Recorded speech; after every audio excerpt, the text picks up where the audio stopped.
Praise the lord. నేటి అనుదిన వాక్యము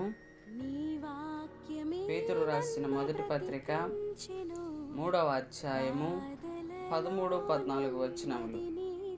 మీరు మంచి విషయములలో ఆసక్తి గలవారైతే మీకు హాని చేయవాడెవడు? మీరొకవేళ నీతి నిమిత్తము శ్రమపడినను మీరు ధన్యులే. వారి బెదరింపునకు భయపడకుడి, కలవరపడకుడి.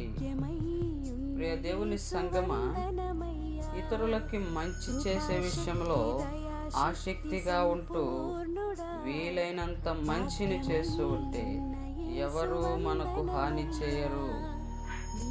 అలాగే శ్రమలు ఎదుర్కోవలసి వచ్చినా కూడా మనం ధన్యులమే.